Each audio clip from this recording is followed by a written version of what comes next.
The Local Traveller jixtieq jirringrazzja lil Visit Malta, Ministeru għall-Ekonomija, Fondi Ewropej u Artijiet, Gazan Mamo Insurance, Enemed u Ministeru għall-Inklużjoni, Volontarjat u Drittijiet tal-Konsumatur.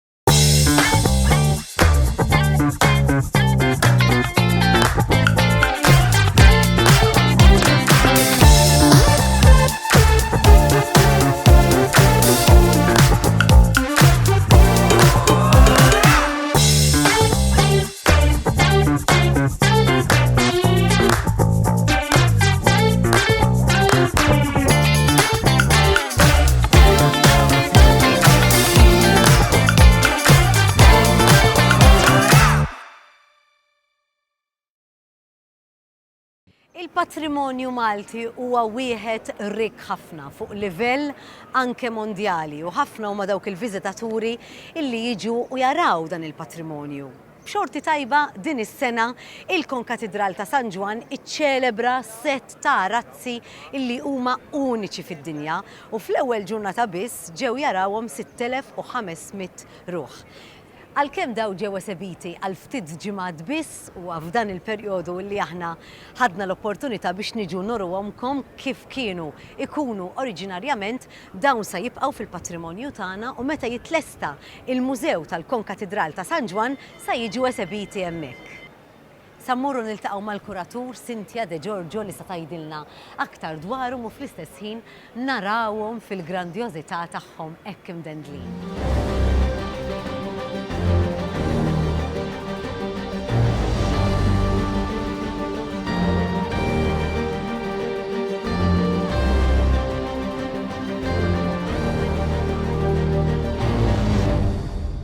Cynthia, din hija sena importanti għal dawn l-arazzi. Wara numru ta' snin jiġu restawrati, esibixxejtuhom fejn kienu oriġinarjament imdendla. Għajdilna ftit l-istorja tagħhom, il-vjaġġ tagħhom u anke dwar dan il-perjodu tant importanti ta' restawra. Din hija storja twila, però storja interessanti ħafna għax dawna kienu ġew ordinati mill-Grandmastru Ramon Perelios meta kien ġieled Grandmastru fl-1697 u skont istatut il-Grandmastru kellu jagħti rigal lil San Ġwan, mhux lill-ordni, propjament lil San Ġwan. Din hija waħda mir-raġunijiet li San Ġwan fiha daqshekk rikkezzi. Imma fost ir-rigali kollha li taw il-Grandmastri, dan jitqies bħala l-iktar wieħed. Jiena naħseb li dan huwa wieħed mill-iktar rik. Huwa l-iktar wieħed kif tajt illi naħseb anflus tibqa' tiskanta lejha nkalluma separa dak iż-żmien. Kien magħmul propju għalaw. Għalaw, iva. Imma biex jitwaħlu u jibqgħu mwaħlin? Le, kien dejjem mill-Corpus Christi għal festa ta' San Ġwan. Twelit ta' San Ġwan, ġifieri dak il-perjodu, isu xi 3 ġimgħat. Mbagħad jerġgħu jitremblu u dik waħda mir-raġunijiet għaliex baqgħu fi stat għadhom jeżistu. Żgur. Ma xaq 300 sena fuq id-drab mhux ċajta. Mhux ċajta lanqas xejn sa nidħlu ftit fuq. Għaliex dawn ovvjament ġew maħduma il-Belġium. Il-Belġium ġew maħduma u ġew restawrati wkoll. Iva. Sabiħ li reġgħu marru fejn kienu magħmulin.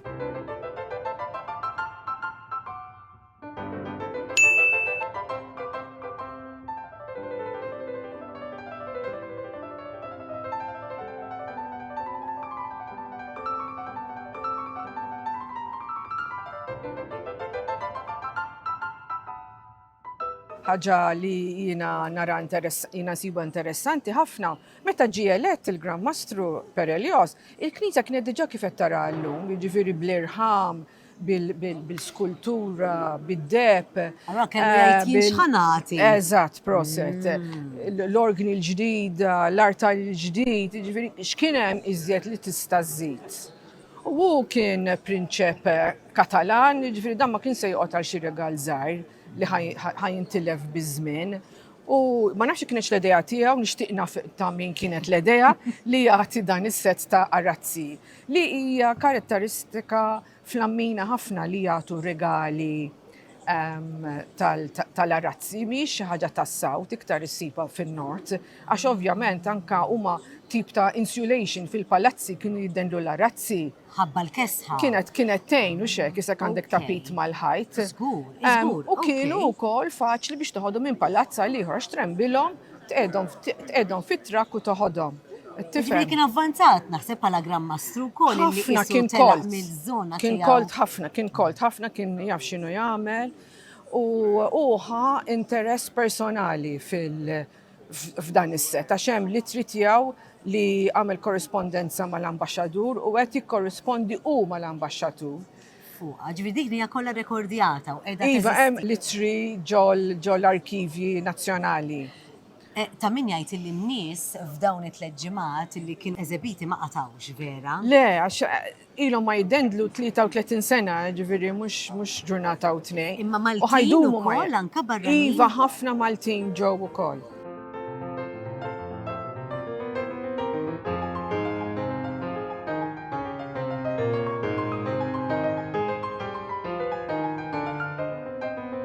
L-aħħar li ddendlu kien fl-1990 meta kien ġie hawn Malta l-Papa Giovanni Paolo II. Fl-istess ħin ta' min jgħid qed tajda inti wkoll li issa wara dan il-perjodu se jkollhom jerġgħu jiġu esebiti meta jsir il-Mużew tal-Konkatedral. Eżatt.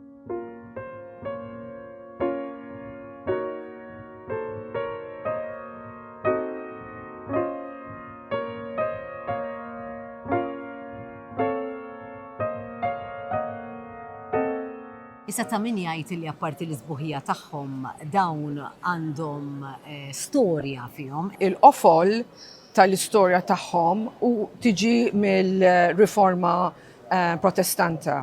Għax il-protestanti kienu rrefjutaw il-misteru tas-sagrament. Allura l-Knisja Kattolika di ħadet boffiża kbira u ħarġet biex ngħidlek all out biex tippromovi anzi iktar l-Ewkaristija.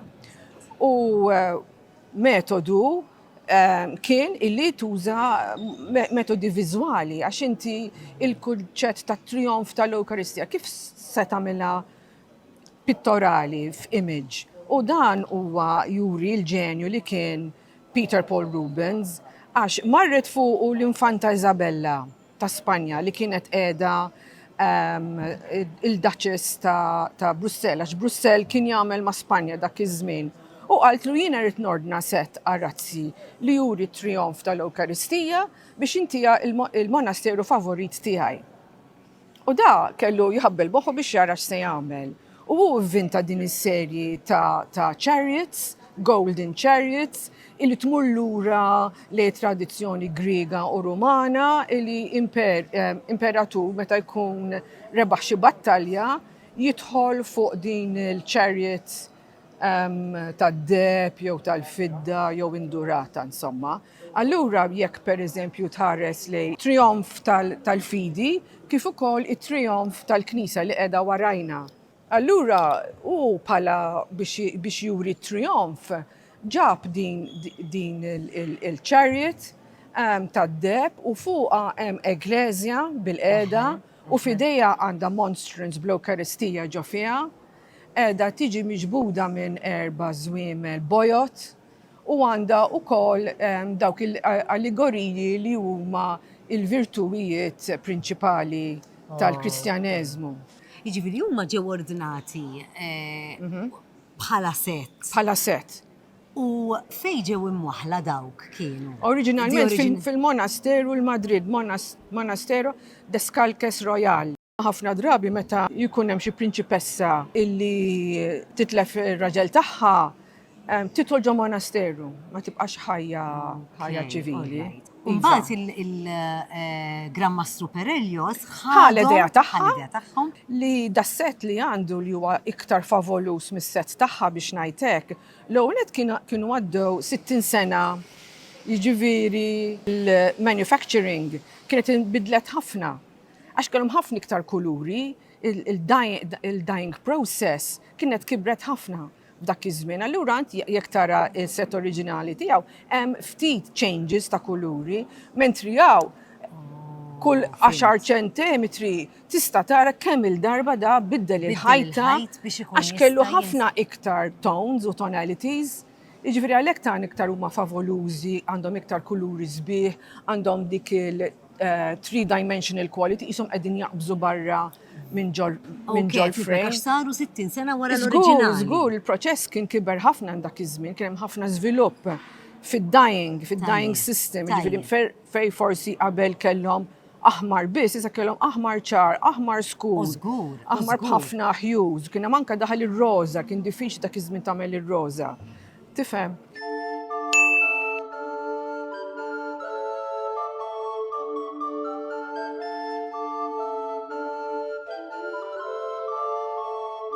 Issa l-lura r-restawr tagħhom. Issa li ġara ikun magħmula. Li ġara kif għatlek bil-modija ta' żmien, da mhux bit-traskuraġni jew hekk, dan jkun hemm ċertu ħjut, anka bit-toqol, anka il-handling tagħhom, anka l-fatti li inti għandek ħajta li għandha 300 sena, di ħatitlef is-saħħa tagħha, allura jkun hemm xi ħjut li jibdew jinfetqu u mbagħad tibda tikber u mbagħad titlef xi 4 ħjut oħra, ġifieri kien hemm ħafna ħsara minn dan it-tip.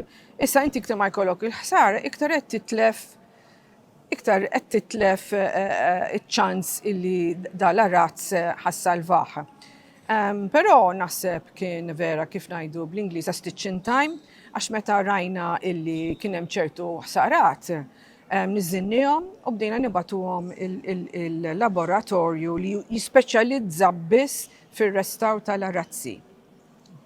Il-restawr jikkonsisti l-ewwel net ħasil, imma ħasil speċjalizzata, dan jiġifieri għandu isu kamra laboratorju kbir, l-arazz jiġi imwaħħal b'suction, jiġi sprayed b'solution biex jixolli il-ħmiġ u mal-ewwel jiġi sucked out mill-qiegħ.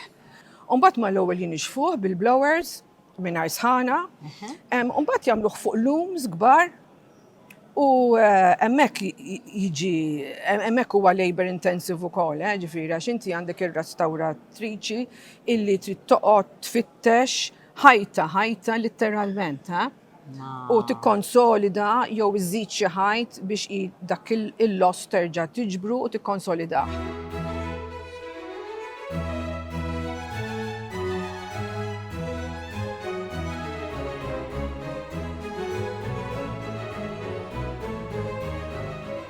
Xi ġmiel. Għal ħafna snin ikolli ngħid li forsi mhux kulħadd ta' kasu dan il-patrimonju Malti, imma issa żgur illi din qed tinbidel u dan jiġdu n-numru ta' viżitaturi Maltin illi żaru din l-esibizzjoni.